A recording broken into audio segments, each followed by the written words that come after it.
অথচ রাসূল বললেন, কত সুন্দর কথা। রাসূলুল্লাহ আমাদেরকে বলেন, মান হাজ্জা লিল্লাহি ওয়া লাম ইয়ারফাস ওয়া লাম ইয়াফসুক ওয়া রাজাআ কায়াউমিন ওয়ালাদাতুহু। কত সুন্দর কথা, সহিহ বুখারী হাদিস। রাসূল বলেন, তোমাদের মধ্যে যে ব্যক্তি একমাত্র আল্লাহকে সন্তুষ্টির জন্য হজ করে, এমন ভাবে হজ করলো, হজের মধ্যে কোনো ফাসিকি কাজ হয় নাই, কোনো গর্হিত কাজ হয় নাই, ওই ব্যক্তি হজ থেকে এমন ভাবে ফিরে আসে যেন তার মা তাকে সবেমাত্র ভূমিষ্ঠ করেছে। একজন শিশু সবেমাত্র ভূমিষ্ঠ হলে তাদের কোনো অন্যায় থাকে না, গুনাহ থাকে না। একজন ব্যক্তি এমন হজ করলো যে হজটা হয়েছে একমাত্র আল্লাহর জন্য, তার নাম সম্পর্কে উদ্দেশ্য না। মানুষ আমাকে হাজি বলবে, আমি সমাজে একজন মাতব্বর, হজ না করলে কেমন দেখা যায়, এরকম আমি একজন রাজনীতিবিদ, যদি আমি আল হাজি লিখতে না পারি কেমন রাজনীতিবিদ হইলাম, এই বিভিন্ন কথাগুলো আছে। কোনো উদ্দেশ্য নয়, একমাত্র হজ করলো আল্লাহর জন্য। আর সে এমন ভাবে হজ করলো, লাম ইয়ারফাস ওয়া লাম ইয়াফসুক, সে কোনো ফাসিকি কাজ করে নাই, গুনাহের কোনো কাজ করে নাই, ওই ব্যক্তি একদম নিঃস্বার্থ হয়ে ফিরে আসে। তাহলে যে মানুষগুলো হজের ইহরাম বেঁধে চুরি করলো, বলেন হজ কবুল হবে? এখন যে 100 বার হজ করে কাজ হবে? কাজ হবে না। এই জন্য হজটা হবে আল্লাহর জন্য বিশুদ্ধ নিয়তে। আর আল্লাহর জন্য যে কাজগুলো হয় সেখানে হারাম মালগুলো কখনো গর্হিত করা হয় না। কারণ আমি আপনি যদি মানুষের টাকা মেয়েরা হাজারো মসজিদ মাদ্রাসা দান করি, বিল্ডিং করে কোনো উপকার আছে বলেন? আপনি ভ্যান চাইলে কথা বলতেছি, আপনার উপার্জন থেকে 2 টাকা দেন, এই 2 টাকার মূল্য আল্লাহর কাছে যত বেশি, আপনি হারাম টাকা 2 কোটি দান করলেও এটা হবে না। আপনি হজে যেতে পারেন না, টাকা নেই, কোনো সমস্যা নাই, আল্লাহ এই গুনাহ থেকে আপনি মাফ করবেন, ফরজই হয় নাই। কিন্তু হারাম মাল দিয়ে হজ যাওয়া কিনে দরকার নাই। আল্লাহ রাব্বুল আলামিন পৃথিবী তৈরি করার পরে পৃথিবীর স্থল ভাগে সর্বপ্রথম যে ঘর নির্মাণ করেছেন, সে ঘরের নাম হলো কাবা। সে ঘরের নাম কি? কাবা। এটা পৃথিবীর প্রাচীনতম ঘর। এই ঘর নির্মাণ করে আল্লাহ তাআলা হযরতে ইব্রাহিম আলাইহিস সালামকে নির্দেশ দিলেন, যে নির্দেশের কথা সূরাতুল হজের 27 নম্বর আয়াতে এইভাবে এসেছে। হযরতে ইব্রাহিমকে লক্ষ্য করে আল্লাহ বললেন, ওয়াযিন ফিল নাসি বিল হজ্জি ইয়াতুকা রিজালান ওয়া আলা কুল্লি যামিরিন ইয়াতিনা মিন কুল্লি ফাজ্জিন আমিক। এই আদেশ কোন সময় করলেন? এর আগে আমরা সংক্ষিপ্ত ইতিহাস জেনে রাখি। আমি একটু আগে বলেছি, কাবা শরীফ পৃথিবীর সবচেয়ে প্রাচীনতম ঘর এবং ভৌগোলিক ভাবে ঠিক পৃথিবীর মাঝখানে কাবা শরীফের অবস্থান। এই কাবা সর্বপ্রথম নির্মাণ হয় আল্লাহ তাআলার আদেশে ফেরেশতারা নির্মাণ করে। এরপরে দীর্ঘকাল সেটা পতিত থাকার কারণে ধ্বংস হয়ে যায়। এরপরে মানব জাতির আদি পিতা হযরতে আদম আলাইহিস সালাম, ওনাকে আল্লাহ আদেশ করলেন যে তুমি কাবা ঘরকে নতুন ভাবে নির্মাণ করো। উনি কাবা নির্মাণ করলেন। এরপরে আদম আলাইহিস সালামের ছেলে শীশ আলাইহিস সালাম, উনিও কাবা নির্মাণ করছেন। এরপরে মানব জাতির দ্বিতীয় আদম যাকে বলা হয়, হযরতে নূহ আলাইহিস সালাম, তিনিও তৃতীয়বার কাবা নির্মাণ করেছেন। আপনারা সকলেই জানেন, হযরত নূহ আলাইহিস সালামের জামানায় তার জাতি যখন গোস্তাফি করলো, আল্লাহর সাথে বেয়াদবি করলো, নূহ আলাইহিস সালামের 1-2 বছরের দাওয়াত নয়, দীর্ঘ 950 বছর দাওয়াত তারা গ্রহণ করে নাই। এক পর্যায়ে আল্লাহ তাআলা সে জাতিকে ধ্বংস করার জন্য, তাদেরকে শিক্ষা দেওয়ার জন্য মহাপ্লাবন দিলেন। এমন মহাপ্লাবন যে ওই প্লাবন থেকে শুধুমাত্র মুষ্টিমেয় কিছু মানুষ যারা ঈমান এনেছিল তারাই রক্ষা পেল, সকলে ধ্বংস হয়ে গেল। এই যে বিশাল বড় মহাপ্লাবন, এই প্লাবনে মানুষ ধ্বংস হওয়ার সাথে সাথে বিভিন্ন অবকাঠামো এগুলো ধ্বংস হয়। এবং কাবা যে কাবা ছিল ওটাও একদম জমিনের সাথে মিশে যায়। চতুর্থ পর্যায়ে আল্লাহ রাব্বুল আলামিন তার খলিল হযরতে ইব্রাহিম আলাইহিস সালাম এবং তার ছেলে উনিও নবী হযরতে ইসমাঈল আলাইহিস সালাম ওনাদেরকে আদেশ করলেন যে তোমরা ওই কাবা, যে কাবা ধ্বংস হয়ে গেছে, জমিনের সাথে মিশে গিয়েছে, ওটা আবার নির্মাণ করো। হযরতে ইব্রাহিম আলাইহিস সালাম আল্লাহকে বললেন, আল্লাহ সে কাবা কোথায় আপনি জানি না, ওটা জমিনের সাথে মিশে গিয়েছে এবং এমন জনশূন্য শত শত মাইলের মধ্যে হয়তো মানুষই নাই, আমি কিভাবে চিনব? আল্লাহ তাআলা হযরতে ইব্রাহিমকে ইলহা করলেন এটা অমুক জায়গায় অবস্থিত। একদম সঠিক ভাবে নির্ণয়ের পরে হযরতে ইব্রাহিম আলাইহিস সালাম দোয়া করলেন। তারা দোয়া করলেন, রব্বানা তাকাব্বাল মিন্না ইন্নাকা আনতাস সামিউল আলিম। আল্লাহ আপনি আদেশ দিয়েছিলেন কাবা নির্মাণের, আমরা সেটা পালন করেছি, কাবা নির্মাণ করেছি। আল্লাহ এই কাজটা আপনার জন্য আপনার কবুল করেন। এই জন্য আমরাও যে নামাজ কালাম পড়ি, বিভিন্ন আমলের পরে দোয়া করি কিনা? এ দোয়া করি, রব্বানা তাকাব্বাল মিন্না ইন্নাকা আনতাস সামিউল আলিম। আল্লাহ আমি দান খয়রাত করেছি, আল্লাহ আমি হজ করেছি, আল্লাহ আমি নামাজ পড়েছি, আমার কাজ আমি করছি, কবুল কে করবেন? আপনি। দোয়া করি কিনা? এই দোয়াকে শিক্ষা দিয়েছে ইব্রাহিম আলাইহিস সালাম। যখন কাবা নির্মাণ হয়ে গেল, তখন বর্তমান কাবা যেখানে অবস্থিত তার ভৌগোলিক অবস্থান এমন ছিল যে কাবার আশেপাশে শুধু একটা গোত্র বসবাস করত, শুধু মরুভূমি আর মরুভূমি, বসবাসের কোনো উপযুক্ত স্থান সেটা ছিল না। অনেক আগের কথা। আল্লাহ তাআলা এই পর্যায়ে ইব্রাহিমকে লক্ষ্য করে ঘোষণা করলেন, ওয়াজিন ফিল নাস বিল হাজ্জি ইয়াতুকা রিজালান ওয়া আলা কুল্লি যামিরিন ইয়াতিনা মিন কুল্লি ফাজ্জিন আমিক। সূরাতুল হজ আয়াত নম্বর 27। আল্লাহ ইব্রাহিমকে বললেন, খলিল ইব্রাহিম, তুমি মানুষের মধ্যে হজের ঘোষণা দিয়ে দাও। তুমি দেখতে পারবে মানুষেরা পৃথিবীর দিক দিগন্ত থেকে গজে পায়ে হেঁটে এবং ক্ষীণকায় ওঠে আরোহণ করে এখানে আসবে। এখন আপনারা বলেন, আমরা যে এলান করে ঘোষণা করি জনসম্মুখে করি না মরুভূমিতে করি? জনসম্মুখে। কারণ এমন স্থান যেখানে আমার কথা কেউই শুনবে না, সেখানে ঘোষণা দেখো লাভ আছে? লাভ নাই।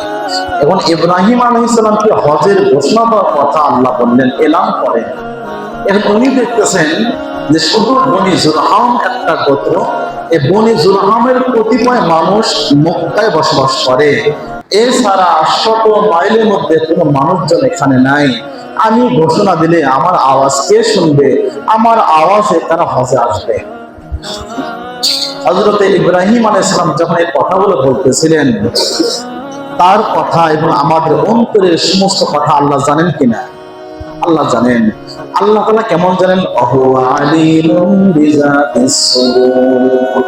আল্লাহ তাআলা বলেন, তোমরা যে কথাগুলো বলো আল্লাহ জানেন, যে কর্মগুলো করো আল্লাহ জানেন। শুধু তাই না, তোমাদের অন্তরে কি আছে, কি উঁকি মারে আল্লাহ সে খবরও জানেন। বলেন সুবহানাল্লাহ। ইব্রাহিম আলাইহিস সালাম উনি যে ভাবতেছিলেন, আল্লাহ আপনি তো আমাকে আদেশ দিলেন এলান করার, ঘোষণা করার, মানুষ যেন এখানে হজে আসে, কিন্তু আমার এলান কে শুনবে, আমার ঘোষণা কে শুনবে? আল্লাহ তাআলা হযরত ইব্রাহিমকে বললেন, আযজিনি ইয়া ইব্রাহিম, ইব্রাহিম তুমি ঘোষণা করো, ওয়া আলাইয়াল বালাগ ওয়া আলাইয়াল বালাগ লিন্নাস, তুমি ঘোষণা করো, আমার পুরো দায়িত্ব মানুষের কর্ণকহরে আওয়াজ পৌঁছে দাও। বলেন সুবহানাল্লাহ। হযরত ইব্রাহিম আলাইহিস সালাম তিনি আশ্বস্ত হলেন এবং জাবালে আবু কয়েস নামে একটা পাহাড়ে উঠলেন। উঠে তিনি ঘোষণা করলেন, ইয়া আইয়ুহান নাস কুতিবা আলাইকুমুল হজ, হে দুনিয়াবাসী তোমাদের জন্য হজ ফরজ করা হয়েছে ইলা বাইতুল আতিক। কাবার পুরাতন নাম হলো বাইতুল আতিক। কাবার দুটো নাম, একটা কাবা আর একটা বাইতুল আতিক। উনি বললেন, ইয়া আইয়ুহান নাস কুতিবা আলাইকুম ইলা বাইতুল আতিক, হে জগৎবাসী তোমাদের জন্য বাইতুল আতিক তথা কাবার দিকে হজকে ফরজ করা হয়েছে। তাফসীর রুহুল মানিতে এবং বিভিন্ন তাফসীরে এই আয়াতের ব্যাখ্যায় লেখা আছে, হযরত ইব্রাহিম আলাইহিস সালাম যখন ঘোষণা দিয়েছেন, ঘোষণা করার সাথে সাথে আল্লাহ তাআলা তার আওয়াজটাকে তৎকালীন জামানার সমস্ত মানুষ, শুধু তাই নয়, কিয়ামত পর্যন্ত যত মানুষ আসবে আলমে আরওয়াহ রূহের জগতে, সেখানেও আল্লাহ আওয়াজ পৌঁছিয়ে দিলেন। আর ইব্রাহিম আলাইহিস সালামের আওয়াজে যারা লাব্বাইক আল্লাহুম্মা লাব্বাইক বলেছিল, আল্লাহ তাআলা তাদেরকে হজের তৌফিক দান করেন। সুবহানাল্লাহ। আমরা আশাবাদী যে আমরা হয়তো লাব্বাইক বলেছি, আল্লাহ একদিন হজে কি দিবেন, সুযোগ দিবেন। সম্মানিত সুধী, হজ একটি পবিত্র ইবাদত। ইসলামের 5টি স্তম্ভের মধ্যে গুরুত্বপূর্ণ একটা স্তম্ভের নাম হজ। এটা যারা সক্ষম সমর্থবান অবশ্যই করতেই হবে, আপনি যদি নিজেকে মুমিন বলে দাবি করেন। এখন হজ কার জন্য ফরজ, এই বিষয়ে আল্লাহ তাআলা আমাদেরকে বলেন, ওয়ালিল্লাহি আলান নাসি হিজ্জুল বাইতি মান ইসতাতা ইলাইহি সাবিলা। সূরাতুল আলে ইমরান এর 96 নম্বর আয়াতের ঘোষণা, ওয়ালিল্লাহি আলান নাসি হিজ্জুল বাইতি মান ইসতাতা ইলাইহি সাবিলা ওয়া মান কাফারা ফাইন্নাল্লাহা গানিয়্যুন আনিল আলামিন। আল্লাহর ঘোষণা, যারা নিজ ভূমি থেকে পৃথিবীর যেখানে বসবাস করে তার নিজ ভূমি থেকে বাইতুল্লাহ পর্যন্ত যাওয়া আসার যে খরচ বহন করতে সক্ষম, তার অবর্তমানে ফ্যামিলি চালানের যে খরচ এটাও বহন করতে সক্ষম, ওই ব্যক্তির জন্য করণীয় হলো আল্লাহর জন্য হজ করা।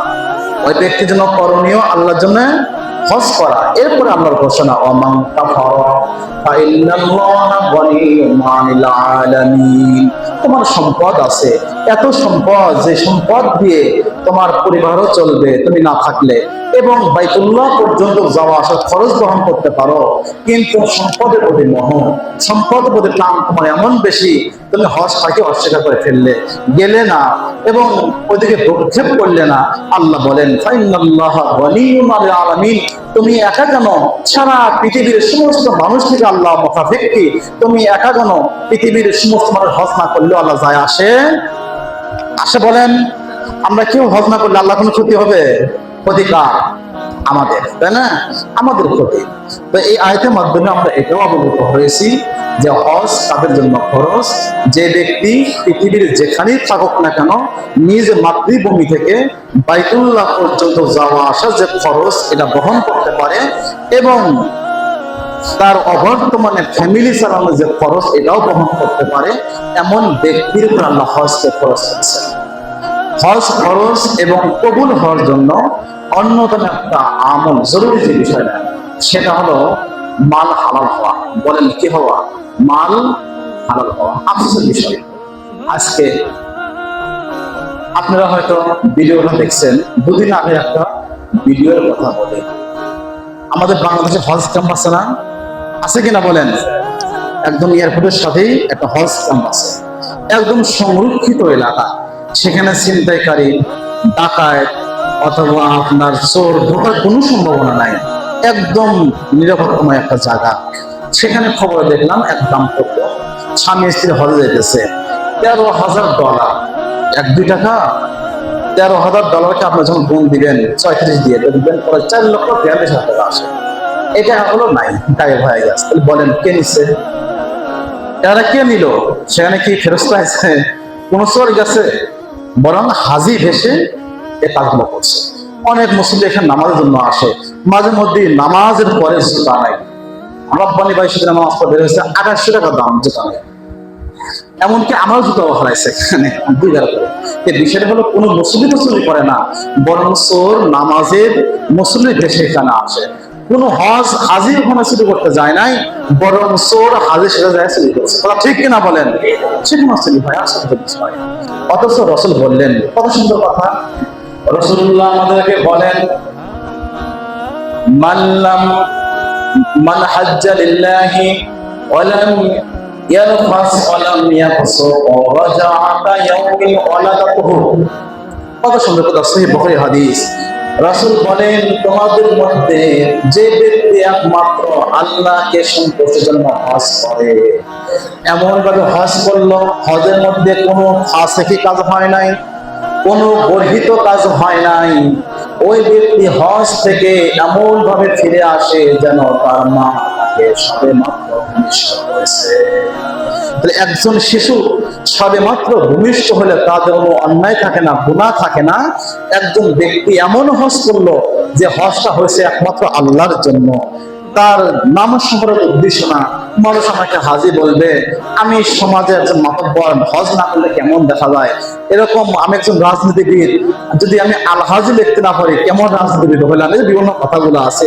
কোনো উদ্দেশ্য নয়, একমাত্র হজ করলো আল্লাহর জন্য। আর সে এমন ভাবে হজ করলো, লাম ইয়ারফাস ওয়া লাম ইয়াফসুক, সে কোনো ফাসিকি কাজ করে নাই, গুনাহের কোনো কাজ করে নাই, ওই ব্যক্তি একদম নিঃস্বার্থ হয়ে ফিরে আসে। তাহলে যে মানুষগুলো হজের এহরাম বেঁধে চুরি করলো, বলেন হজ কবুল হবে? এরকম যে 100 বার হজ করে কাজ হবে? আসতে হবে না। এই জন্য হজটা হবে আল্লাহর জন্য বিশুদ্ধ নিয়তে। আর আল্লাহর জন্য যে কাজগুলো হয় সেখানে হারাম মালগুলো কখনো গৃহীত করা হয় না। কারণ আমি আপনি যদি মানুষের টাকা মেরা হাজারো মসজিদ মাদ্রাসা দান করি, বিল্ডিং করে কোনো উপকার আছে বলেন? আপনি ধ্যান চাইলে কথা বলতেছি, আপনার উপার্জন থেকে 2 টাকা দেন, এই 2 টাকার মূল্য আল্লাহর কাছে যত বেশি, আপনি হারাম টাকা 2 কোটি দান করলেও এটা হবে না। আপনি হজ যেতে পারেন না, টাকা নেই, কোনো সমস্যা নাই, আল্লাহ এই গুনাহ থেকে আপনি মাফ করবেন, ফরজই হয় নাই, কিন্তু হারাম মাল দিয়ে হজ যাওয়া কিনে দরকার